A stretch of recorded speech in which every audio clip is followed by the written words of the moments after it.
उत्तर प्रदेश में छठे दौर का मतदान चल रहा है। हम मौजूद हैं कुशीनगर जिले में। यहाँ की जो तमुई राज विधानसभा सीट है, यहाँ से कांग्रेस के प्रदेश अध्यक्ष अजय कुमार लल्लू भी चुनावी मैदान में है। अजय कुमार लल्लू हमारे साथ में है।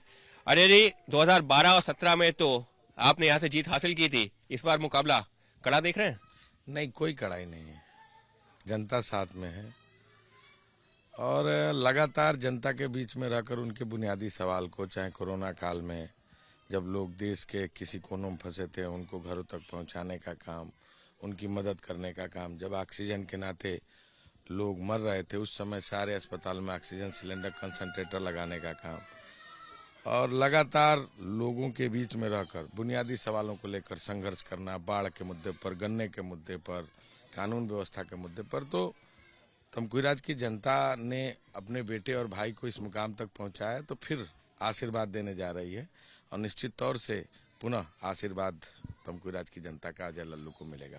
आपके जिले की अगर हम बात करें तो यहाँ पर स्वामी प्रसाद मौर्य जो कि बीजेपी में थे, वो पहुंच गए समाजवादी पार्टी में। कहा गया वो एक बड़ा फैक्टर होगा इस इलाके में। उसके अलावा आरपीएन सिंह जो कि कांग्रेस में थे, आपके साथी थे, वो पहुंच गए बीजेपी में। कहा गया कि उनका जो जाना एक बड़ा फैक्टर होगा। स्वामी प्रसाद मौर्य और आरपीएन को कैसे देखते हैं आप? देखिए, ना यहाँ आरपीएन सिंह आते हैं और न यहाँ स्वामी प्रसाद मौर्य आते हैं। जब नदी की कटान तेजी के साथ बंधे को निगलती है, गांव नदी में विलीन होता है, तो उस समय अजय लल्लू बंधे पर धरना देकर पहरेदारी करता है। जब कानून व्यवस्था बिगड़ती है, लोगों का पुलिसिया उत्पीड़न होता है, तहसील में उत्पीड़न होता है, तो अजय लल्लू इनके साथ खड़ा होकर इनके लिए संघर्ष करता है। जब गन्ना किसान परेशान रहता है अपने भुगतान के सवालों को लेकर, मुआवजे के सवालों को लेकर, तो अजय लल्लू उनके लिए संघर्ष करता है, लाठी खाता है, जेल जाता है। कोरोना काल में अजय लल्लू खड़ा रहा है और लगातार जो हमारे गांव, गरीब, खेत खलियान और किसान लोग हैं, उनसे सीधा संवाद, उनके बीच में रहकर उनकी सेवा करना, उनकी रखवाली करना, पहरेदारी करना। लेकिन जो है स्वामी प्रसाद मौर्य कितना बड़ा फैक्टर है इस जिले में या आसपास के इलाकों में? देखिए, मैं समझता हूं कि इसके पहले भी थे तो कोई फैक्टर नहीं था, अब भी है तो कोई फैक्टर नहीं है।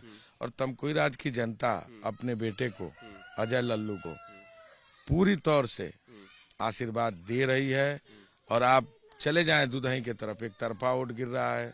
लबनिया से लेकर आप यहाँ तक आ जाएं, लछियां देवरियां होते हुए सभी जगहों पर जो मेरी जानकारी है, एक तरफ से हाथ के पंजे पर लोग वोट दे रहे हैं। और निश्चित तौर से तमकुहीराज का किसान जीतेगा, गरीब जीतेगा, नौजवान जीतेगा, तमकुहीराज का आम आदमी जीतेगा। 2017 में जब आप चुनाव जीते थे उस दौरान जो है समाजवादी पार्टी के साथ में गठबंधन था, और इस बार अगर हम बात करें तो समाजवादी पार्टी ने भी अपना एक उम्मीदवार उतारा हुआ है। तो मानते हैं कि मुकाबला उसकी वजह से भी, क्योंकि पिछली बार आपके लिए थोड़ा सा जब आसान मुकाबला था तब ज्यादा वोट मार्जिन नहीं था, इस बार तो और जो है समाजवादी पार्टी का अलग उम्मीदवार है। देखिए, 2012 में भी लड़े थे, उस समय भी 8,000 से चुनाव जीता था।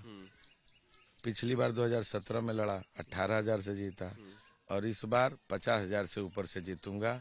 निश्चित तौर से तमकुही की जनता, तमकुही का गांव गरीब, तमकुही का नौजवान, तमकुही की महिलाएं अजय लल्लू को आशीर्वाद देने जा रहे हैं। लेकिन भाजपा लगातार या सरकार, योगी सरकार ये कह रही है कि लोगों तक कोरोना काल में राशन पहुंचाया, महिला सुरक्षा, ऐसे तमाम मुद्दे हैं जिसकी वजह से जनता जो है भाजपा के साथ में। कैसे देखते हैं आप पता कर लीजिए ना, आप लोगों को राशन मिला कोरोना काल में?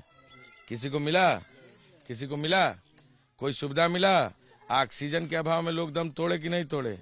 अगर अजय लल्लू ने सभी जगहों पर ऑक्सीजन सिलेंडर की व्यवस्था कराई कि नहीं कराई? सब जगहों पर लोग जो बाहर फंसे थे उन लोगों को उनके घरों से, जो बाहर फंसे थे उनको घर तक लाया कि नहीं लाया?